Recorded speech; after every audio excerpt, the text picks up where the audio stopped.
de que candidato está mais próximo. O votómetro Presidenciais do Observador dá uma ajuda a perceber. Basta responder a 15 perguntas e, se quiser, afinar as respostas. E o votómetro revela de que candidato está mais próximo e mais distante. O votómetro Presidenciais está disponível em observador.pt e tem o apoio da Toyota. São 7 horas.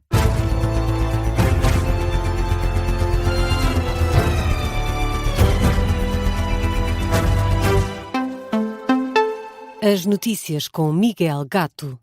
Uma centena de personalidades de PSD e CDS assinou um manifesto de apoio a Henrique Gouveia Melo à presidência da República.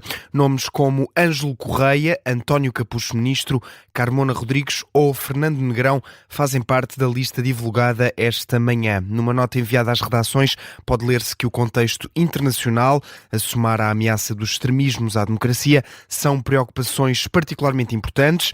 De acordo com estes 100 subscritores, Portugal precisa de um presidente que seja profundo conhecedor da geopolítica mundial, europeísta convicto e que impulsione as reformas de que o país precisa. Na perspectiva destes apoiantes, Gouveia Melo reúne todas estas condições por ter, dizem, a retidão de um homem de Estado capaz de rasgar novos horizontes. Cerca de 218 mil eleitores vão já às urnas no voto antecipado para as eleições presidenciais, dados provisórios da Secretaria-Geral do Ministério da Administração Interna. Mais de 200 mil eleitores são chamados às urnas naquele que é o 8º dia de campanha eleitoral. Vamos agora a um resumo daquilo que se passou ontem na campanha eleitoral para as presidenciais. Marcos Mendes eleva a fasquia e aponta a uma vitória já na primeira volta. Numa noite de banho de multidão em Aveiro, nas festas de São Gonçalinho, o candidato apoiado pela AD aponta a uma vitória nas duas voltas das eleições presidenciais e depois de uma tarde dedicada à juventude, Luís Marcos Mendes faz esta previsão. Miguel Viterbo Dias, vamos aos destaques. Nas festas de São Gonçalinho, em Aveiro, as ruas já estavam cheias, mas foram muitos os que quiseram cumprimentar e tirar uma fotografia com Luís Marcos Mendes, que, galvanizado, elevou a fasquia. A minha convicção segura é de que eu vou passar à segunda volta em primeiro lugar. No dia 18 veremos quem tem razão. É a minha convicção. Posso errar, posso acertar. A convicção de Marcos Mendes, depois de durante a manhã em Viana do Castelo ter deixado no ar de que tinha números melhores do que as sondagens conhecidas até ao momento, e sobre sondagens avisa que quem lidera durante muito tempo pode cair num erro. As sondagens em que uma pessoa está em alta influenciam negativamente. Aquelas em que uma pessoa está um pouco mais em baixa, essas mobilizam. Estar sempre em alta não é uma grande ideia porque fomenta triunfalismo. O candidato apoiado pela AD, que devido ao elevado número de pessoas passou à margem da Capela de São Gonçalinho, onde são atiradas as cavacas, ainda assim satisfeito com a forma como foi acolhido, Marcos Mendes tinha já dedicado a tarde aos jovens, onde revelou estar de bem com a vida. O que é que eu diria ao Marcos Mendes jovem? Eu recomendaria que fizesse o mesmo, não me arrependo de nada do que fiz e fui sempre muito feliz. Uma coisa que eu sempre tive é que estou sempre de bem com a vida.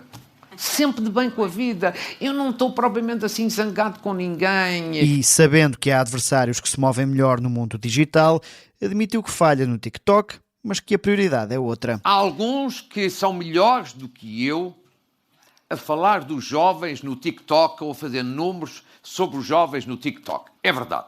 Mas verdadeiramente os problemas dos jovens não se vão resolver no TikTok, vão se resolver com experiência a partir da Presidência da República. Luís Marcos Mendes, numa tarde rodeado de jovens e uma noite em que quis mostrar banho de multidão, para, na rua, contrariar as sondagens.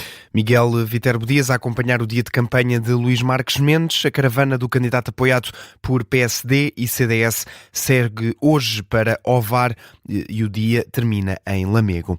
Apesar dos apelos dos apoiantes, António José Seguro não só botou nas críticas a Luís Montenegro e insiste que não vai ser um presidente de facção. Num comício em Paredes, no Distrito do Porto, ontem à noite, e perante sala cheia, Seguro falou do que o país espera do próximo Presidente da República e quando um apoiante na sala gritou para que substituísse o Primeiro-Ministro no cargo, o candidato apoiado pelo PS respondeu assim: O Presidente da República não é um presidente, ou pelo menos eu não serei um presidente de facção, nem um presidente partidário.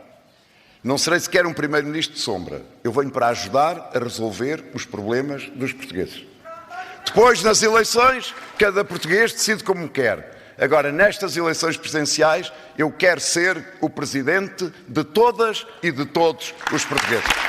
António José Seguro, que deixa ainda uma promessa a André Ventura, que pode também ser levado como um aviso, chega de extremismos e diz que vai sempre combatê-los. António José Seguro, no final do dia de campanha, num comício em Paredes, o candidato a Belém insiste que vai ser um presidente de mudança, mas de uma mudança tranquila, e dispensa atacar de forma mais direta os adversários. Já André Ventura volta a prometer ser interventivo, caso chegue ao Palácio de Belém, e reforça a vontade de ser diferente de Marcelo Rebelo de Sousa. O candidato apoiado pelo Chega diz que é o único que defende uma presidência realmente ativa. Na Guarda, durante uma arruada, Ventura diz mesmo que esta eleição gira apenas em torno de que tipo de presidência querem os portugueses, e explica qual é esse tipo de presidência. Se as pessoas quiserem continuar o mesmo perfil de Presidente da República, eu não vou ganhar. Parece-me evidente. Se quiserem o mesmo perfil que tivemos até agora, eu não vou ganhar. Não é esse o meu perfil. Se quiserem um perfil mais interventivo, mais de intervenção na condução do Estado do país, então aí é que eu posso vencer e aí é que essa mudança pode acontecer. Portanto, não temo, até acho o contrário. Eu acho que as pessoas neste momento, sobretudo depois de 10 anos de Marcelo Rebelo de Sousa, querem um Presidente ativo, diferente, com energia, com espírito de mudança. Não é um bloqueio, mas é um Presidente com energia, capaz de chamar o Primeiro-Ministro, chamá-lo à atenção, capaz de intervir. André Ventura, que admite também que, apesar de estar confiante na vitória nas eleições presidenciais, ainda não está a preparar a sucessão à liderança do Chega. Gouveia Melo acusa Coutinho de Figueiredo de ser um lobo disfarçado de cordeiro e recusa fazer pontos sobre pilares enterrados no lodo. É precisamente essa a expressão utilizada pelo Almirante numa ação de campanha em Penafiel, em que deixou críticas aos candidatos do sistema e preferiu distanciar-se desses candidatos. O Almirante volta a defender também que é o mais preparado para o cargo de Presidente da República e deixa ainda um recado ao candidato apoiado pela Iniciativa Liberal. Acham que o mercado resolve tudo? Digam-no claramente, afirmem 30 vezes, 50 vezes, mas não andam a disfarçar-se de cordeiros quando são lobos. Nós precisamos de uma economia forte, mas uma economia com coesão social. Eu estou aqui para não deixar que a nossa sociedade se deslace mais, se torne mais desigual. Em véspera de voto antecipado, Henrique Gouveia Melo reforça a importância de ir às urnas já hoje. Falta de grandeza é a acusação de João Coutinho de Figueiredo, a quem diz que tentou apropriar-se do nome de Sá Carneiro ou de Pedro Passos Coelho. O candidato a Belém recusou mencionar nomes, mas os principais críticos têm sido Cavaco Silva, também Luís Montenegro e Luís Marques Mendes. Ora, João Coutinho de Figueiredo diz que já tem defeitos suficientes e não é preciso inventar mais. Eu nesta campanha já fui acusado de me querer apropriar de Sá Carneiro e Passos Coelho. Acusado por quem? Perguntam vocês? Por aqueles que de facto se querem apropriar dessas figuras. Deviam ficar felizes de terem referências com que os outros se identificam e que reclamem e que admirem. Mas não. Falta-lhes a grandeza para isso. O candidato apoiado pela Iniciativa Liberal respondeu assim a quem o critica por falta de experiência. Diz que, em termos de resultados, tem mais experiência do que muitos candidatos juntos. Declarações num comício em Lisboa. Também ontem, na capital, António Filipe deixou críticas aos candidatos que apoiam a legalização do lobbying e volta a acusar os 5 candidatos com mais intenções de voto de terem promiscuidade com o setor privado. Já no Instituto Superior Técnico e numa alusão ao candidato apoiado pelo PS, Catarina Martins declarou ontem que o voto mais seguro é na candidatura apoiada pelo Bloco de Esquerda. Em Almada, ontem, Jorge Pinto disse querer tirar o país dos braços da direita e devolver o equilíbrio político ao país. Na atualidade internacional, no Médio Oriente, já morreram 116 pessoas nos protestos contra o regime do Irão.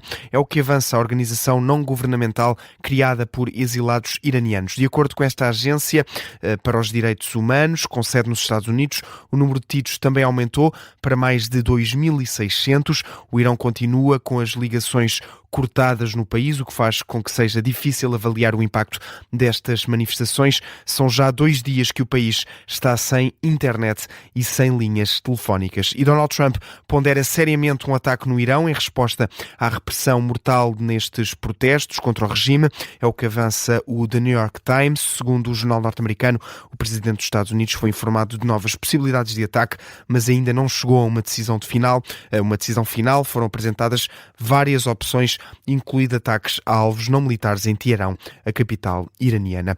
Fechamos no desporto. O Vitória Sport Clube de Guimarães fez história e venceu o Sporting Clube Braga por 2-1 na final da Taça da Liga. Até esteve a perder por 1-0, mas acabou por dar a volta ao resultado.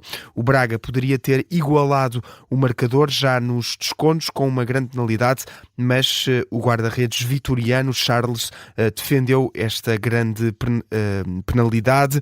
O Vitória Sport Clube é assim campeão de inverno pela primeira vez na história do clube, uma final da Taça da Liga que ficou também infelizmente marcada pela morte de um adepto do Braga por ataque cardíaco.